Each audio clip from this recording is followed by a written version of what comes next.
여러분, 한 나라의 심장이 한 번에 묻힌다면 어떨까요? 60명의 삶, 각각의 이야기를 품고 가족과 꿈을 안고 있던 그들의 삶이 한 번의 충격으로 빼앗겼다면, 그것도 우연이 아닌 배신이라는 계산된 의도에 의해 그 장면은 영화 속 장면도 언론의 헤드라인을 장식하기 위한 허구도 아니었습니다. 그것은 수천 명의 눈앞에 펼쳐진 고통의 현실이었습니다.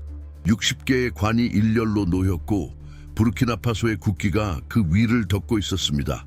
불타는 태양이 마치 하늘이 그날의 고통을 온몸에 새기려는 듯한 느낌을 주었습니다. 이브라힘 트로예르 대통령은 그 행렬 앞에 가만히 서 있었습니다. 바람이 일으킨 먼지가 그를 감쌀 때 마치 그 바람만이 그를 위해 불고 있는 듯한 모습이었습니다. 그리고 그의 입에서 죽은 자들을 향한 속삭임이 흘러나왔습니다. 그들은 단순한 군인이 아니었습니다. 그들은 우리의 목소리였습니다. 그리고 누군가는 그들을 침묵시키려고 했습니다. 정확히 무엇이 그의 고정된 시선 뒤에 숨어 있었는지는 아무도 알 수 없었습니다. 하지만 모두가 이해하고 있었죠.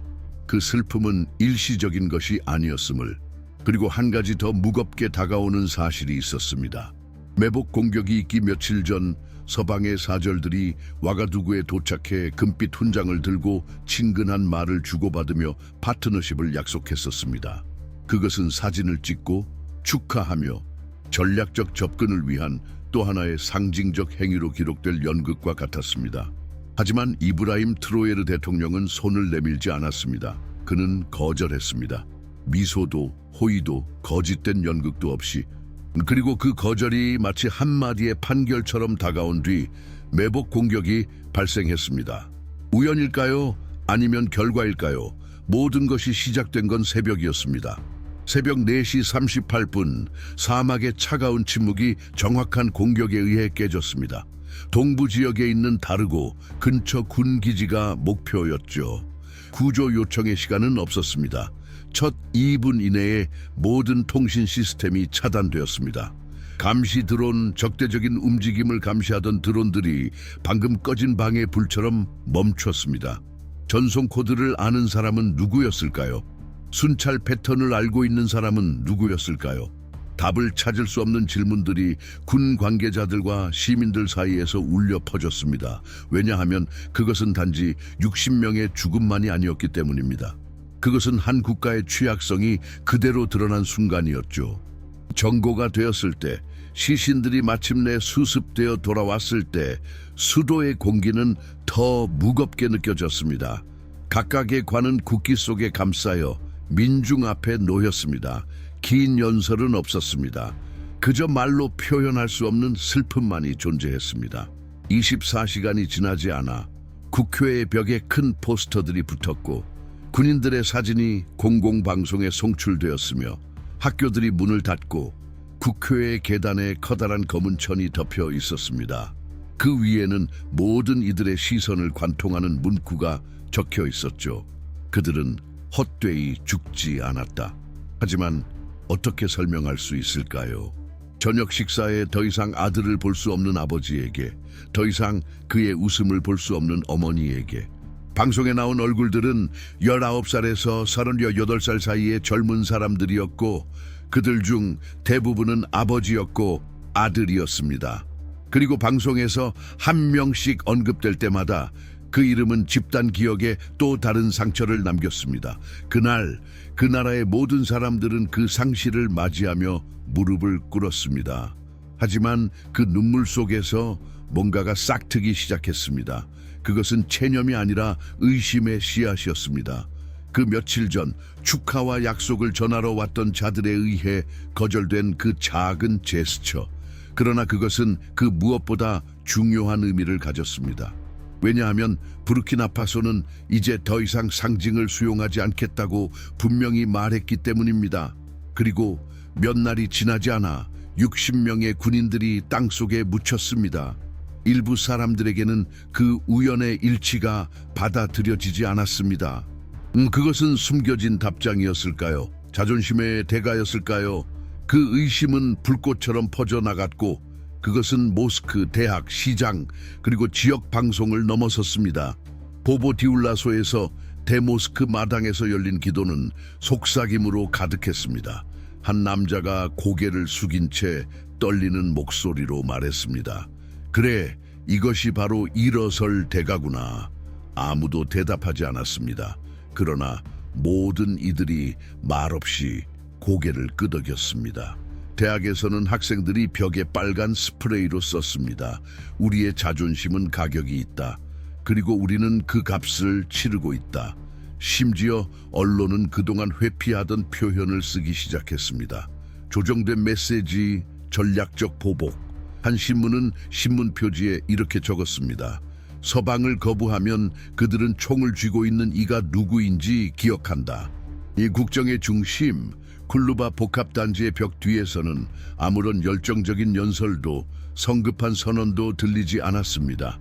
그곳에는 다른 것이 있었다고 한 가까운 보좌관은 말했습니다. 통제된 불꽃이었다. 고함을 지르기보다는 이브라힘 트로에르 대통령은 침묵을 명령했습니다. 손가락질을 하지는 않았고 대신 서류에 서명을 했습니다. 국민들이 답을 요구할 때 은밀한 재편성들이 일어나고 있었습니다. 고위 군 관계자들이 재배치되고 지휘 체계가 다시 그려졌습니다. 마치 공격에 대한 반응이 아니라 다음 움직임을 준비하는 모습처럼 보였습니다. 그럼에도 불구하고 국민들은 알고 싶어 했습니다. 누가 그 피로 이득을 보았을까요?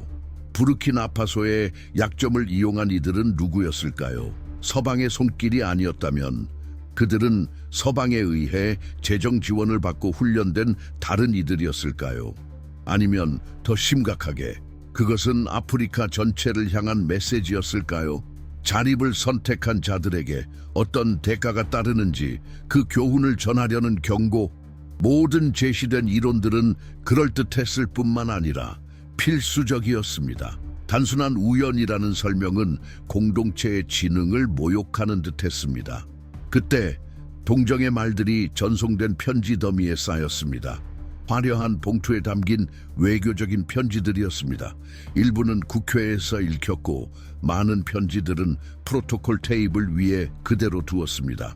대통령은 그 봉투 더미 앞을 지나가며 그 금박 글씨에 시선을 돌리지 않았습니다. 그는 그저 중얼거렸습니다. 부르키나파소는 허락받고 울지 않는다. 그리고 그는 그 자리를 떠났습니다. 외교 공관에서 온 꽃다발도 기자들이 둘러싼 기자회견도 없었습니다. 그 나라는 연민을 원하지 않았습니다. 그것은 답을 원했습니다. 방향을 필요로 했습니다. 그날 저녁 이브라임 트로에르 대통령은 수도 외곽의 한 방치된 산업단지로 호위대의 엄격한 보호를 받으며 이동했습니다. 그곳은 지난 혁명시대의 상카라 시대 이후로 오랫동안 잊혀진 공간이었습니다. 문들은 몇 년 만에 처음 열렸습니다. 대통령은 먼지가 쌓인 철골을 손끝으로 만지며 복도를 걸었습니다. 침묵 속에서 기다리고 있던 엔지니어들 앞에서 그는 간단히 말했습니다. 여기서 우리가 건설한다. 지금 우리가 건설한다. 그리고 우리는 우리의 것으로 건설한다. 우아가두구의 거리는 검은 포스터로 덮여 있었습니다. 각 포스터에는 사망한 군인들 중 한 명의 얼굴이 그려져 있었고 마치 도시 전체가 살아있는 기념비로 변한 것 같았습니다. 3일 동안 누구도 드라마나 예능 프로그램을 보기 위해 텔레비전을 켜지 않았습니다. 그곳에는 단지 사진과 생년월일, 나이, 짧은 문구들만 있었습니다. 국가의 아들, 민족의 형제, 가족의 아버지와 같은 문구들 말입니다. 많은 이들에게 그것은 단순한 군인들의 얼굴이 아니라 이웃, 어린 시절의 친구들, 시장이나 교회에서 나누던 식사의 동반자들이었습니다. 토마와 카야 같은 작은 마을에서는 여성들이 집 앞에 촛불을 켰고 아이들은 평소라면 늦게까지 놀았을 광장에서 조용히 지냈습니다. 나라 전체가 숨을 멈춘 듯 했지만 그 숨은 고통으로 가득 차 있었습니다. 마치 울음을 참으려는 노력처럼 한숨마다 몸이 부서질 듯 했습니다. 이 집단적인 애도 속에서 사회의 여러 층에서 메아리치는 작은 이야기가 나타나기 시작했습니다. 반포라의 50세 된 재단사는 라디오 기자에게 죽은 사람 중 한 명이 자신이 젊었을 때 가르쳤던 제자였다고 말했습니다. 그는 재봉을 하고 싶었지만 군에 자원한 이유는 그가 생각하기에 군복이 가위보다 더 많은 존엄성을 준다고 믿었기 때문입니다. 이제 그의 사진을 벽에서 보고 나서 그가 올바른 선택을 했는지 아니면 누군가 그에게 선택할 기회를 빼앗았는지 생각하게 됩니다. 63세 된 버스 운전사는 군인들을 동부로 데려가던 날을 회상했습니다. 그들은 버스 안에서 노래를 불렀습니다. 마치 축구 경기를 보러 가는 것처럼 소리를 질렀죠. 그 합창을 마지막으로 들을 줄은 몰랐습니다. 지금 그 길을 지나면서 나는 내 뒤에 빈 자리를 느낍니다. 이 증언들은 신문에 실리는 것만이 아니었습니다. 구슬로 가족들끼리 이웃끼리 전해지며 마치 각 가정이 그 군인들의 기억을 간직하려는 것처럼 보였습니다. 그 고통은 개인적인 것이었지만 또한 정치적인 것이었습니다. 왜냐하면 눈물 속에서 피어나는 질문이 있었기 때문입니다. 누가 이런 일이 일어나도록 허락했는가? 그리고 이 질문은 수십 년간 약속을 지키지 않은 정부를 경험한 이제는 죽은 군인들의 죽음을 범죄 이상의 신호로 받아들인 30대에서 60대 사이의 남성과 여성들에 의해 반복되었습니다.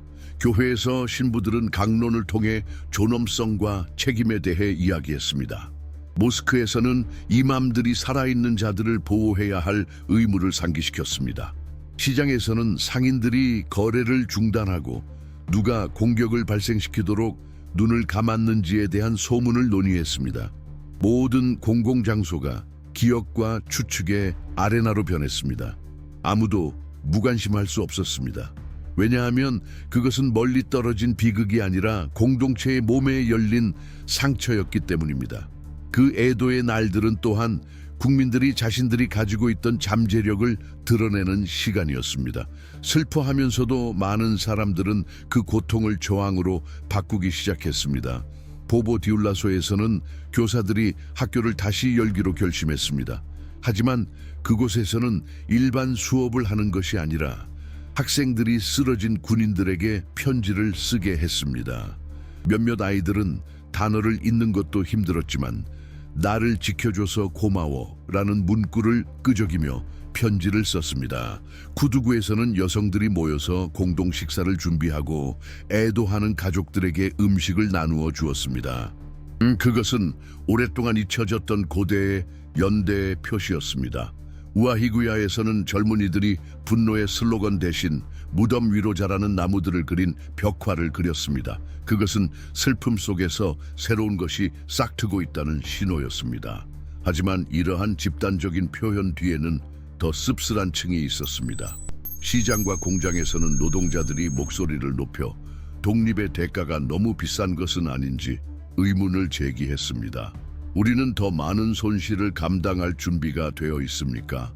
42세 된 농부가 찢어진 가방에 담긴 옥수수를 팔면서 물었습니다. 우리의 아이들은 수확 대신 관을 보며 자라게 될까요? 그 질문은 불편하게 떠돌았습니다. 아무도 그것을 인정하고 싶지 않았지만 그것은 누구나 마음속에 품고 있는 질문이었습니다. 외국의 호의를 거부하는 자존심은 존경받지만 그 거부의 대가가 감당할 수 없는 것일 수 있다는 사실도 그들은 알고 있었습니다. 이 내면의 갈등은 단지 나라만의 문제가 아니었습니다. 30대, 40대, 50대인 사람들에게 그들의 지난 수십 년은 실망으로 가득 차 있었습니다. 그들은 국가들이 자주 빚과 교환해 주권을 팔고 외부의 조언을 마치 명령처럼 받아들이는 것을 보았습니다.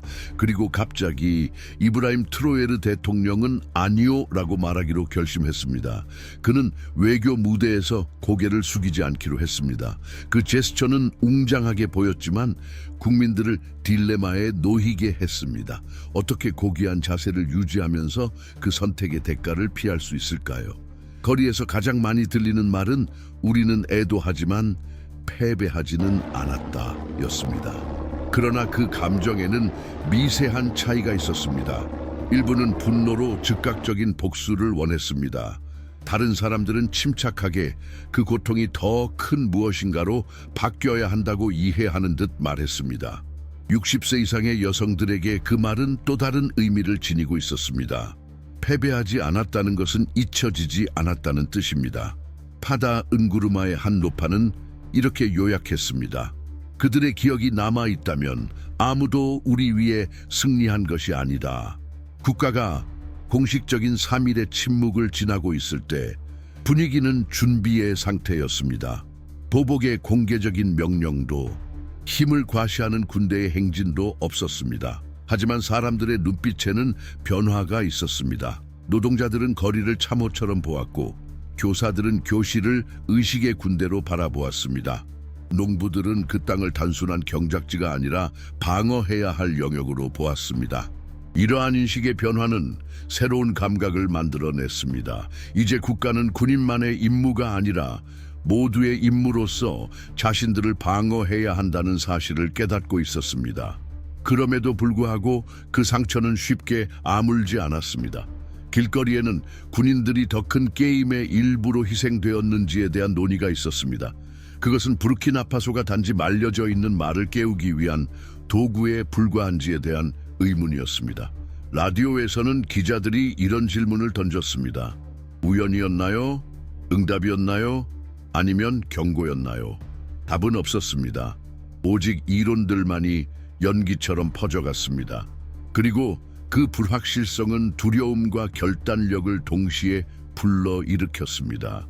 이전의 위기들을 경험한 사람들은 결코 이런 상황을 본 적이 없다고 말했습니다. 그들이 말하는 것은 단지 폭력이 처음 있는 일이 아니라는 것이었습니다. 하지만 이번에는 반응이 달랐다는 것이었습니다. 과거에는 나라가 굴복하고 외교적인 설명을 받아들였습니다. 하지만 이제는 쉬운 설명을 받아들이지 않으려는 거부감이 있었습니다.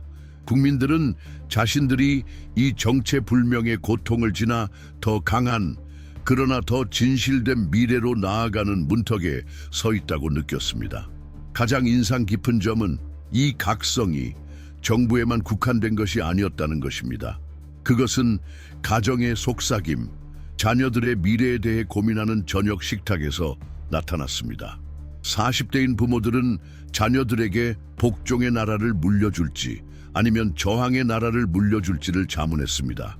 60대의 조부모들은 자신들이 외세 앞에 굴복했던 시절을 기억하며 이제는 그들과 같은 운명을 손자들에게는 허락하지 않겠다고 다짐했습니다. 이렇게 집단적인 애도는 단순한 상실이 아니라 선택에 관한 것이었습니다. 그리고 바로 그 선택의 기로에서 부르키나파소는 서 있었습니다. 눈물만 흘리며 외부의 설명과 호의만을 기다릴 것인가? 아니면 그 눈물 하나하나를 새로운 내적 요새를 만드는 시멘트로 사용할 것인가? 아직 누가 그 길을 걸을지는 모르지만 모든 이들은 분명히 알았습니다. 무언가가 영원히 변했음을. 밤, 이브라임 트로예르 대통령은 수도 중심부의 희미하게 조명이 비춘 방에 들어갔습니다. 책상 위에는 꽃이나 연설, 외교 문서 대신 빨간 펜으로 그려진 지도들, 이름이 적힌 목록과 공급 경로 기록들이 있었습니다. 공기에는 쓴 커피와 긴박함이 가득했습니다. 그곳에 있던 모든 공식들은 단순한 회의가 아니라 전환점을 맞이한 자리임을 알고 있었습니다. 대통령은 목소리를 높이지 않았고 극적인 제스처도 하지 않았습니다. 그는 단지 손을 종이 위에 올리고 말했습니다. 오늘 우리가 결단하지 않으면 내일 누군가가 우리 대신 결단할 것입니다. 그 문장은 마치 판결문처럼 공중에 떠 있었습니다. 그것은 역사상 두 번째 기회가 흔치 않음을 모두에게 상기시켜 주었습니다. 밖에서는 여전히 애도의 흔적이 남아 있었지만 그 방 안에서는 다른 것이 태어나고 있었습니다. 그것은 비전이었습니다. 국경 근무에 익숙한 장군들은 대화의 방향에 놀랐습니다. 그것은 단순히 수비대를 강화하거나 새로운 무기를 구입하는 것이 아니었습니다. 그것은 국가가 어떻게 자국의 방어를 생각할지에 대한 전면적인 재구성이었습니다. 트로예르 대통령은 즉각적인 보복에 대해 말하지 않았습니다. 그는 지속적인 준비에 대해 이야기했습니다.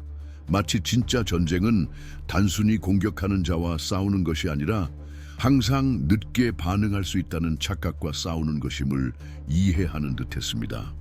그렇다면 상실에 지친 민중을 어떻게 그 즉시 결과를 보지 못할 전략에 에너지를 투자하게 할까요?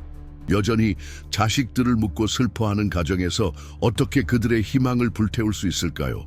바로 그것이 어떤 무력 충돌에서든 가장 어려운 도전입니다.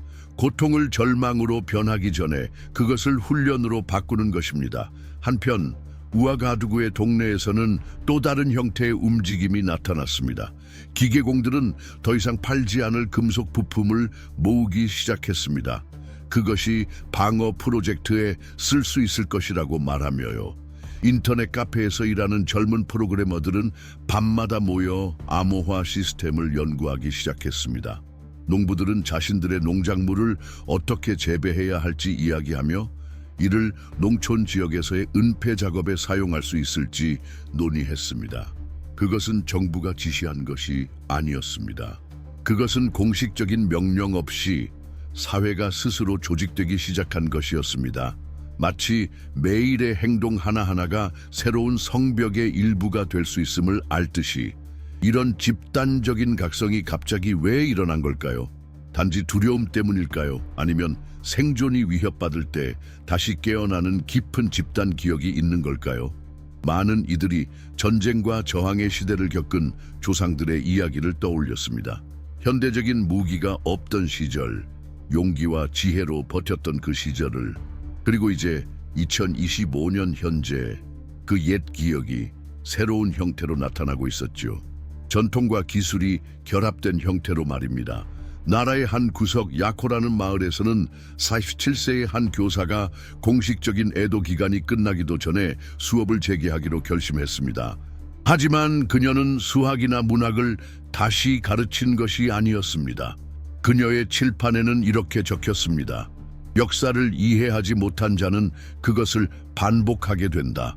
그 문구의 의미를 물은 학생에게 그녀는 이렇게 대답했습니다. 오늘 우리는 60명의 남자를 묻었습니다. 내일 우리가 무엇을 해야 할지 모르고 있다면 60,000명을 잃을 수도 있습니다. 그동안 정부 내에서도 다른 논의가 뜨겁게 이루어졌습니다. 일부 장관들은 급격한 변화가 외국의 강대국들에게 도전으로 비춰질까 걱정하며 신중을 기하자고 했습니다.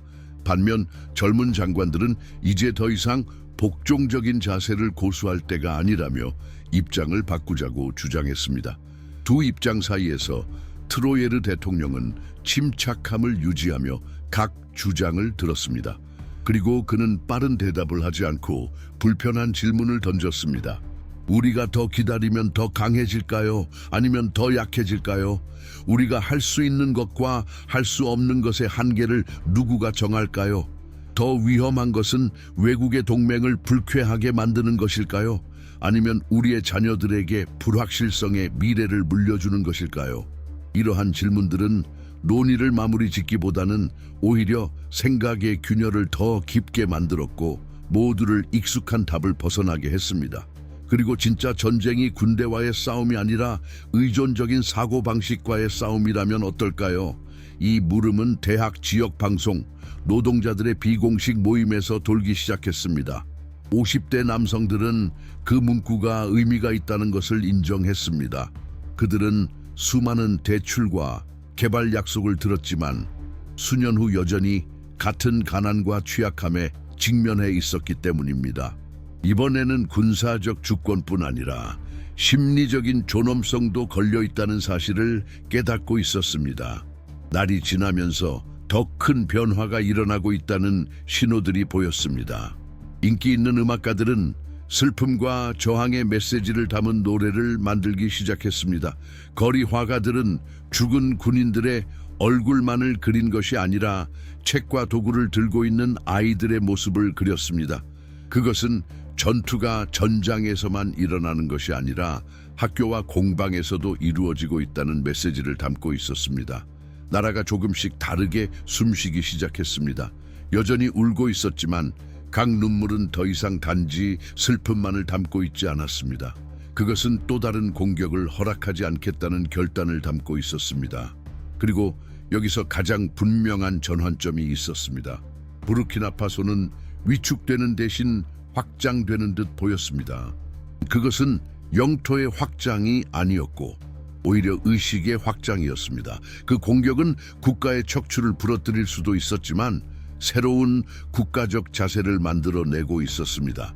그러나 그 각성이 얼마나 더 갈 수 있을지, 외부에서 아프리카의 대담함을 위협으로 간주하는 이들의 반응을 자극하지 않을지 의문이 남아 있었습니다. 이 긴장감은 추상적인 것이 아니었습니다. 가족들의 식탁에서 부모들은 자녀들이 군대에 남을지 아니면 다른 방식으로 방어를 준비시킬지를 공개적으로 논의하기 시작했습니다. 내 아들이 또 다른 관이 되기를 원하지 않는다는 말이 있었습니다. 다른 사람들은 반박했습니다. 그들이 우리 아들이 아니라면 누구의 아들이 될까요? 이런 대화는 고통스러웠지만 국민들이 단지 지켜보는 존재가 아니라 새로운 미래를 만들어가는데 적극적으로 참여하고 있다는 것을 보여주었습니다. 한편 이웃 나라들에서는 그런 비극이 새로운 장을 여는 계기가 될 수도 있다는 조용한 논의들이 있었습니다. 부르키나파소가 무릎을 꿇지 않고 다시 일어설 수 있다면 다른 나라들도 같은 길을 따를 수 있을까요? 말리의 한 라디오 분석자가 묻었습니다. 답은 없었지만 기대감은 있었습니다. 한 나라의 애도는 전체 대륙을 향한 전환점을 시작하는 신호로 받아들여졌습니다.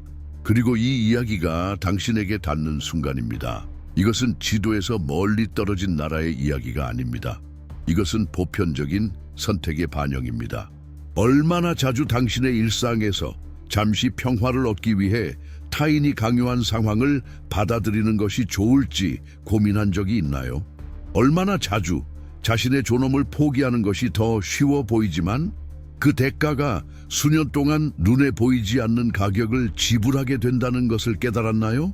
부르키나파소의 전투는 수천 킬로미터 떨어져 있을 수 있지만 그들이 던지는 질문은 우리 각자의 안에 있습니다. 이브라임 트로예르가 시작한 길에는 매뉴얼이 없었습니다. 성공을 보장하는 것도 없었습니다. 하지만 더 이상 다른 이들의 설명에 의존해 살 수 없다는 확신이 있었습니다. 아마도 그것이 외부에서 보기에는 가장 두려운 점일 것입니다. 스스로 생각하려는 사람들이 있다는 것. 이 이야기가 당신에게 무엇인가를 자극했다면 이 존엄과 목소리를 찾으려는 여정이 당신의 질문들과 맞닿았다면 단지 관람자로 남지 마세요. 채널에 구독하고 이 영상을 좋아요로 평가하고 댓글로 당신의 생각을 나누세요. 이런 이야기는 단지 들려지는 것이 아니라 계속 이어져야 합니다. 이브라임 트로예르 대통령은 모두가 예고한 대로의 충돌에 대해 아직 한 번도 공개적으로 행동하지 않았습니다. 화려한 제스처나 극적인 연설, 급하게 내린 명령은 없었습니다. 마치 그는 자신의 국민의 고통을 흡수한 뒤 그것이 절망으로 변하지 않도록 쌓아두고 있는 듯했습니다. 마치 그것이 언젠가 불이 될 연료인 것처럼 말입니다. 시간이 지나면서 현실은 점차 드러나기 시작했고 국민들은 진짜 싸움이 전쟁터에서만 이루어지는 것이 아니라 기억이 조작되는 곳, 이야기들이 짜이고 다시 쓰여지는 곳에서도 벌어질 것이라는 사실을 느끼기 시작했습니다. 여기에서 딜레마는 더욱 가혹해졌습니다. 그것은 단지 복수에 관한 것이 아니었습니다. 권력자들이 강요한 정의의 욕구도 아니었고 세대를 거쳐 계속된 폭력의 메아리도 아니었습니다. 트로예르 대통령이 구상하고 있던 것은 쉽게 정의할 수 있는 것이 아니었습니다. 그것은 보복의 사이클이 아니라 외부의 위협을 물리치는 것을 넘어서 그 위협에 대한 완전히 새로운 방식으로 맞서는 것이었습니다. 그리고 이 생각은 국민들의 마음속에 스며들기 시작했습니다. 특히 그동안 과거 정부의 약속이 한 번도 지켜지지 않았던 사람들 사이에서 말이죠. 그리고 그 질문은 낮은 목소리로 반복되기 시작했습니다. 강제로 웃는 얼굴과 수줍은 눈빛 사이에서 우리는 어디까지 갈 수 있을까? 부르키나파소의 심장에서 일어나고 있는 일은 단순히 정치적인 반응이 아니었습니다. 그것은 국민 전체의 고통스러운 집단적 응답이었습니다. 지금까지 세계의 권력자들에 의해 역사에서 벗어나 있었던 나라가 마침내 자신의 힘을 되찾기 시작한 순간이었습니다. 거리에서의 모든 시선, 작은 상점과 시장에서의 속삭임은 긴장감을 드러냈습니다. 그 답은 더 이상 복종이 아니었습니다. 그것은 되찾기, 마침내 자신들의 목소리를 낼 수 있는 시도가 되었습니다. 그 주 흥미로운 일이 일어났습니다. 정부와 지식인들만이 부르키나파소의 미래를 논의하고 있던 것이 아니었습니다. 대화는 일상생활의 가장 단순한 구석으로 퍼져나갔습니다. 마치 보이지 않게 퍼져나가는 불꽃처럼 말이죠. 카페, 작은 레스토랑, 버스 정류장에서 사람들은 이전에 한 번도 하지 않았던 방식으로 이야기하기 시작했습니다.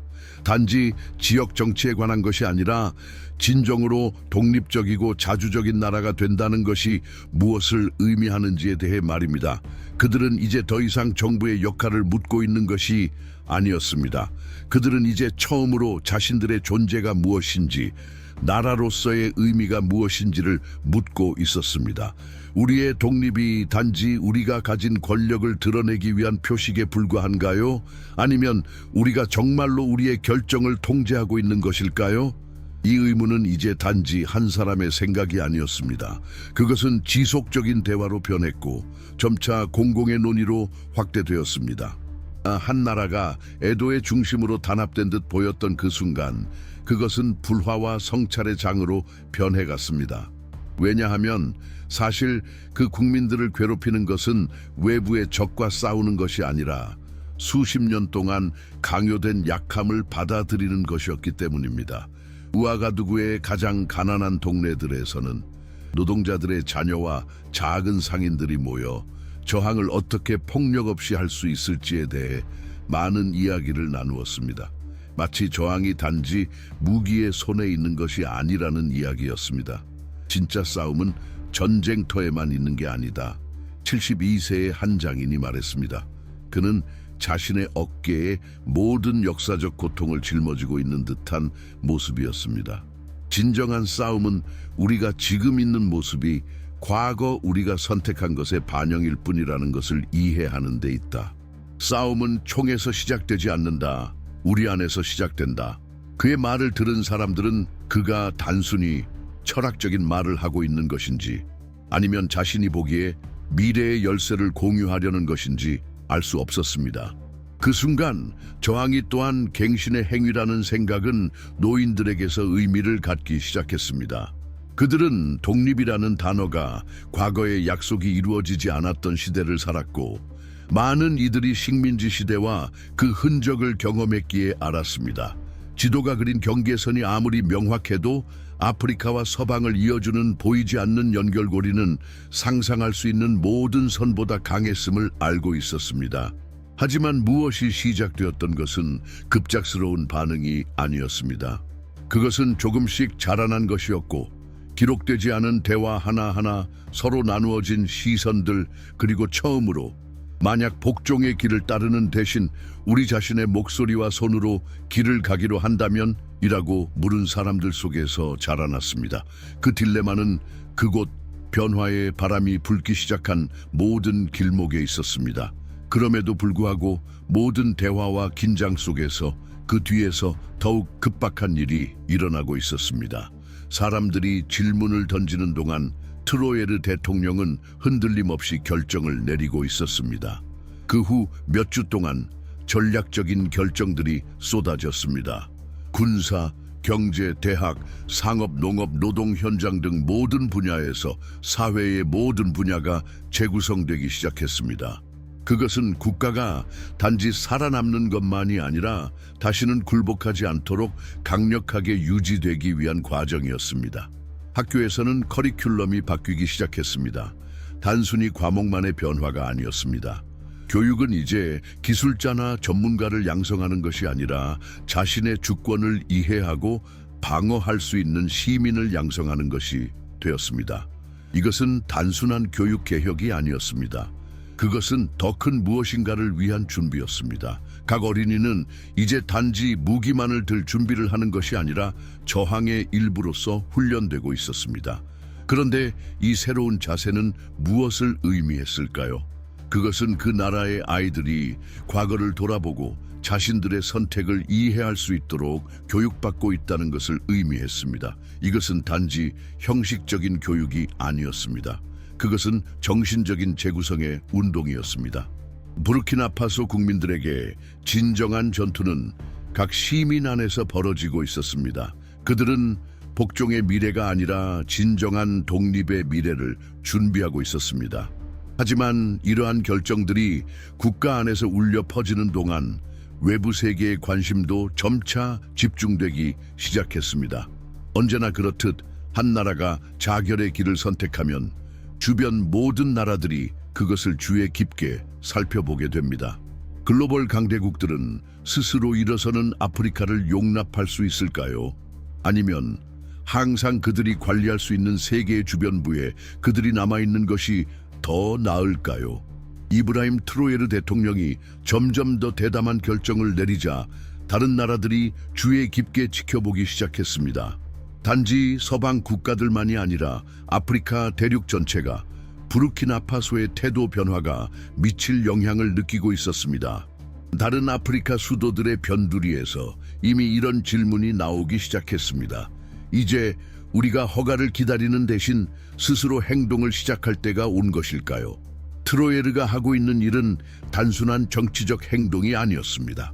그것은 아프리카가 글로벌화된 세계에서 어떤 역할을 해야 하는지에 대한 깊은 의문을 제기하는 것이었습니다. 카페와 광장에서 나누어진 대화들 속에서 하나의 단어가 점점 더 자주 반복되기 시작했습니다. 주권.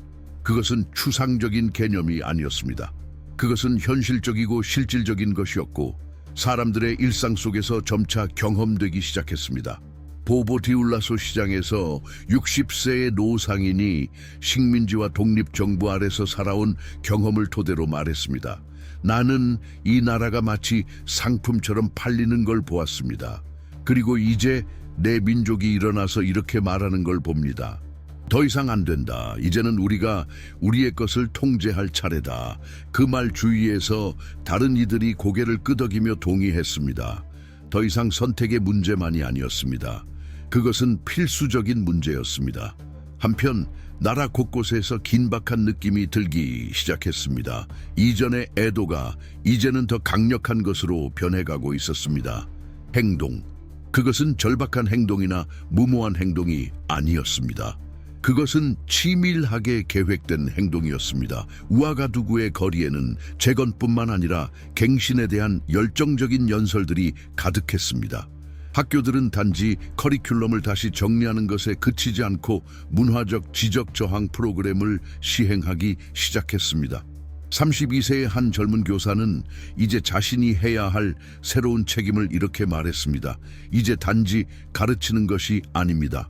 이제는 이 학생들을 지도자로 학생 이상이 되도록 준비시켜야 합니다. 그들은 지식으로 무엇을 해야 하는지를 이해해야 합니다. 젊은이들만 준비되는 것이 아니었습니다. 거짓된 약속의 사이클을 경험했던 더 나이 든 이들 또한 반응을 보이기 시작했습니다.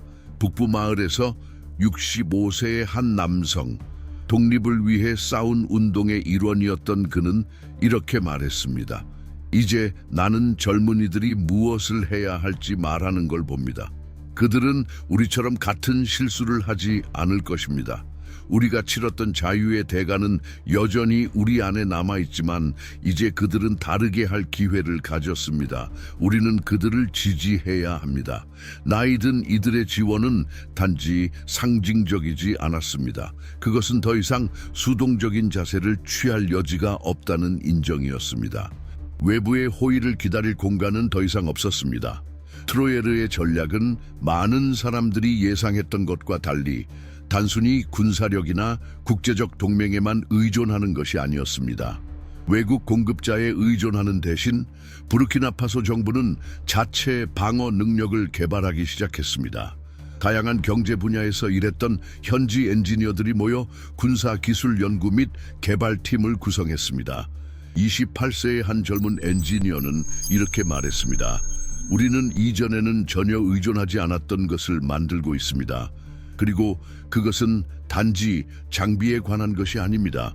우리는 사고방식을 만들고 있습니다. 자립의 사고방식입니다. 마치 나라의 사회적 구조 자체가 재구성되고 있는 듯 했습니다. 수년간 부르키나파소의 시민들은 국가의 운명이 다른 이들에 의해 결정된다는 느낌을 갖고 살아왔습니다. 이제 그들은 자신의 이야기의 통제권을 다시 발견하고 있었습니다. 그리고 이러한 사고방식의 변화는 정치적, 경제적 영역뿐만 아니라 예술, 음악, 문학에서도 일어나고 있었습니다. 대중음악은 더 이상 고통을 노래하지 않았습니다. 그것은 저항을 노래하기 시작했습니다. 그림들은 이제 땅의 아름다움뿐만 아니라 마침내 자신의 가치를 깨닫기 시작한 민족의 강함을 그리기 시작했습니다. 그럼에도 불구하고 이 전환 속에서 항상 우려가 있었습니다. 국제사회의 반응이 잔혹할 것이라는 두려움이었습니다. 제재는 논의되기 시작했고 비밀스러운 위협은 점차 더 명백해졌습니다. 그리고 다시 한번 공중에 떠있는 질문이 있었습니다. 작은 나라가 글로벌 질서를 도전하면서 그 대가를 치를 것인지. 그 답은 권력을 가진 사람들에게는 분명해 보였습니다. 무엇이 걸린 것은 부르키나파소의 생존만이 아니라 세계 무대에서 아프리카의 미래를 정의하는 일이었습니다. 서구의 분석가들은 이제 사헬의 이 작은 나라에서 무슨 일이 일어나고 있는지 질문하기 시작했습니다. 부르키나파소는 저항의 상징이 되고 있는 것일까요? 아니면 국제 질서에 대한 반항으로 여겨지고 있을까요? 정답은 없었습니다. 그러나 지역의 관찰자들에게는 하나의 사실이 분명해졌습니다. 세계는 이제 그 나라를 이전처럼 보지 않을 것입니다. 그리고 이 시각의 변화, 이 세계 인식의 변화는 바로 트로예르와 그의 정부가 추구하는 것이었습니다. 하지만 이 저항의 자세는 군사적이나 경제적인 문제에만 국한되지 않았습니다. 정부와의 비공식적인 만남에서 트로예르 대통령은 다음과 같이 말했다고 전해집니다. 우리는 사과하러 여기 있는 것이 아닙니다. 우리는 우리가 누구인지를 정의하러 여기 있습니다. 그리고 필요하다면 우리는 게임의 규칙을 재정의할 것입니다. 왜냐하면 오늘날까지 우리에게 주어진 것은 더 이상 가치가 없기 때문입니다. 그의 말은 갈등을 일으키려는 도전이 아니었습니다. 그것은 정당성을 찾기 위한 확신이었습니다. 그것은 외부의 압력에 저항하는 것만이 아니라 자기 민족을 위한 새롭고 진정한 무언가를 만드는 것이었습니다. 부르키나파소 국민들에게 일상적인 압박을 느끼며 살아가는 이들에게 이 변화는 미묘하지만 실질적으로 다가왔습니다. 상점들은 이제 그들이 이전에는 상상할 수 없었던 새로운 현지 제품들을 선보였습니다. 농촌에서는 가족들이 더 이상 음식을 심는 것만으로 만족하지 않고 미래를 심는 방법에 대해 이야기하기 시작했습니다. 마침내 기다림의 시간이 끝나가고 있다는 집단적인 감각이 생겼습니다. 국민들은 예상치 못한 강력한 힘으로 이 변화를 받아들이기 시작했습니다. 우아카두구 중심에서 독립 이후 모든 정부를 경험한 한 과일 장수가 씁쓸한 미소를 지으며 말했습니다. 외국인들이 우리를 약자로 보고 싶어 한다면 그들은 큰 오해를 하고 있습니다. 진정한 힘은 우리 땅에 우리 사람들에게 있습니다. 우리는 그들이 상상하는 것보다 더 강합니다. 나라를 지배하는 감정은 새로운 자신감이었습니다. 갑자기 부르키나파소가 무엇이든 이룰 수 있다는 느낌이 들었습니다. 단지 국민들이 초점을 유지한다면 말이죠. 이제는 단결의 시간이었고 더 중요하게는 행동의 시간이었습니다. 외부의 도발, 위협, 압력은 더 이상 넘을 수 없는 장애물로 인식되지 않았습니다. 그것들은 아프리카가 자신만의 운명을 정의하기 시작하는 것에 대한 세계의 두려움이 반영된 결과였습니다. 우아가두구에서 그날 아침 불었던 바람은 평소와는 달랐습니다. 그 바람은 뭔가 더 많은 것을 담고 있는 듯 했습니다.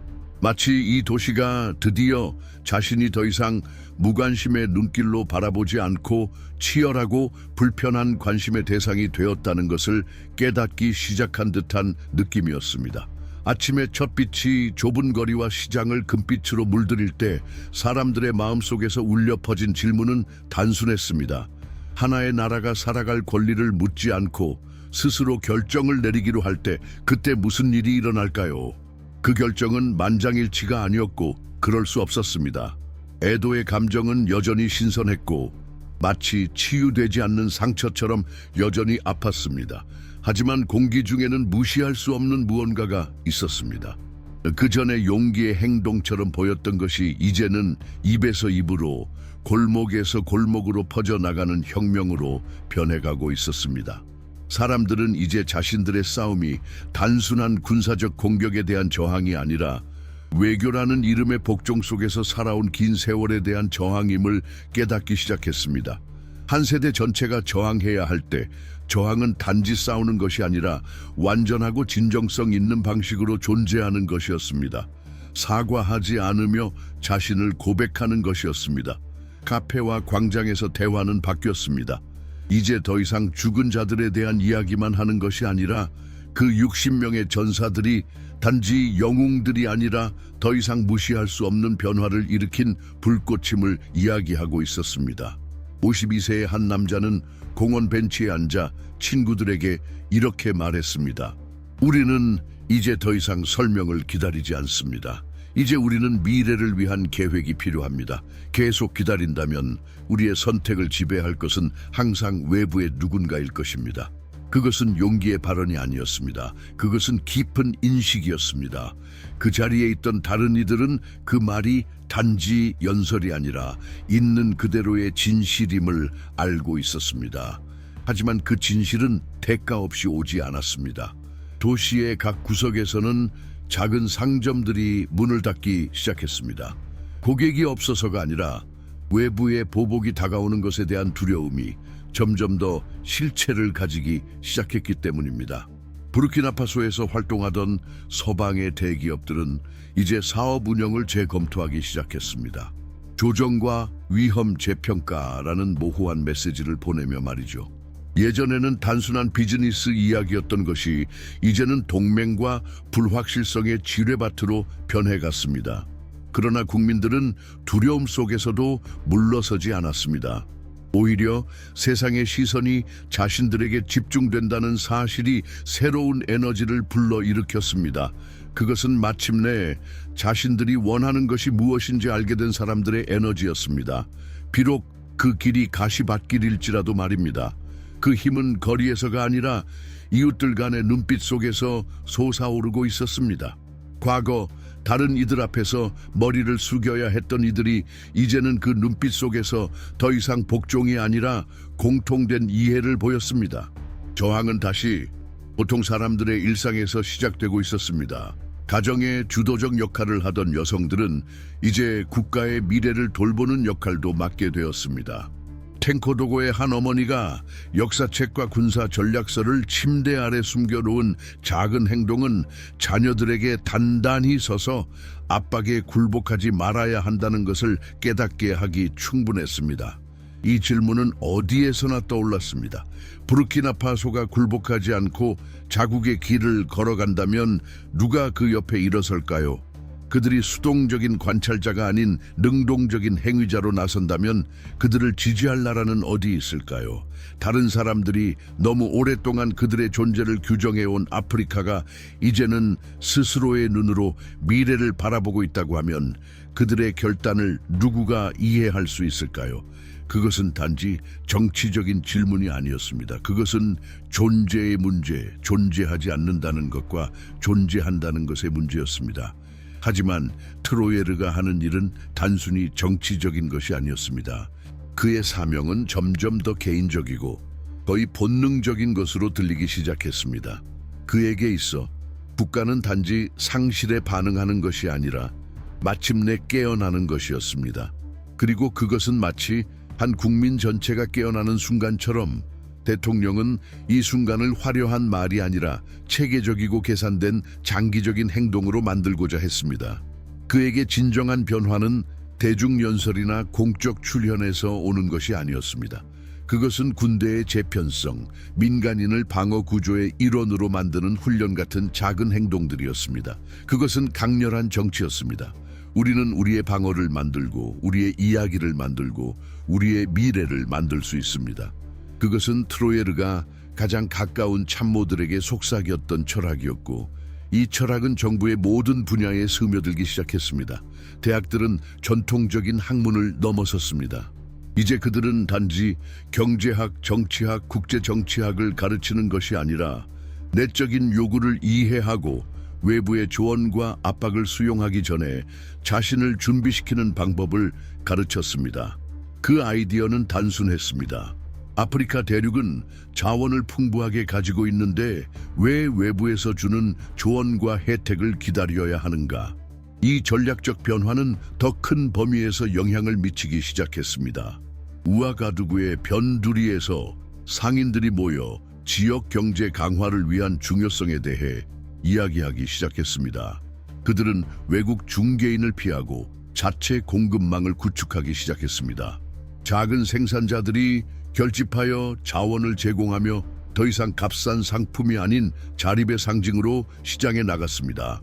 부르키나파소는 이제 지도층뿐만 아니라 그동안 주변에 있었던 사람들까지 실질적으로 일어섰습니다.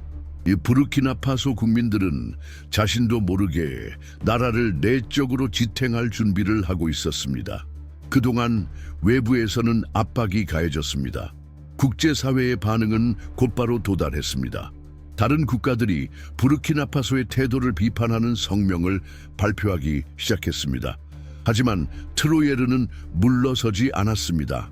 그는 외교적인 합의를 맺기보다는 자신의 장관들에게 이렇게 말했습니다. 우리가 전투를 시작할 준비가 되어 있다면 경제적 독립으로 시작합시다. 변명 없이, 협상 없이. 우리가 진정으로 원하는 것은 결정을 내릴 자유입니다. 나머지는 나중에 오겠죠. 자신의 존재 조건을 정의하기 시작한 국가의 이미지는 점점 더 명확해졌습니다. 그것은 보복이 아니었습니다. 그것은 부르키나파소와 아프리카의 미래가 더 이상 외부의 목소리에 의해 정의되지 않겠다는 재확인입니다. 이는 단지 용기가 아니라 비전이 필요했습니다. 그리고 그들이 다음에 취할 걸음은 그동안 취했던 어떤 행동보다 더 어려운 일이 될 것입니다. 각 집, 각 모퉁이, 각 밭에서 그 답이 확립되고 있었습니다. 변화는 손가락을 튕기는 것으로 오지 않았습니다. 그것은 꾸준한 행동과 세상이 지켜보는 동안 이루어지는 노력에서 나왔습니다. 그러나 이 변화는 장애물 없이 이루어진 것이 아니었습니다. 외부의 여파는 빠르게 확대되기 시작했습니다. 한때 멀고 추상적으로만 느껴졌던 제재의 위협이 이제는 부르키나파소가 지혜와 결단력으로 맞서야 할 끊임없는 부담이 되었습니다. 하지만 많은 사람들이 예상했던 것과 달리 트로예르 대통령은 전통적인 외교 뒤에 숨어들거나 국제적 승인을 구하지 않았습니다. 그는 압박 앞에서 무릎을 꿇지 않았고 인정받기 위해 구걸하지도 않았습니다. 대신 그는 빈 약속들을 버리고 자립 전략을 세우기 시작했습니다. 부르키나파소는 자신이 가진 자원만큼 강한 것이 아니라 스스로 창조하고 번영할 수 있는 능력이 진정한 힘이라는 것을 깨닫기 시작했습니다. 이 사고방식은 정부의 고위층이나 우아가두구의 분주한 거리에서만 형성된 것이 아니었습니다. 그것은 작은 마을들로 퍼져나갔습니다.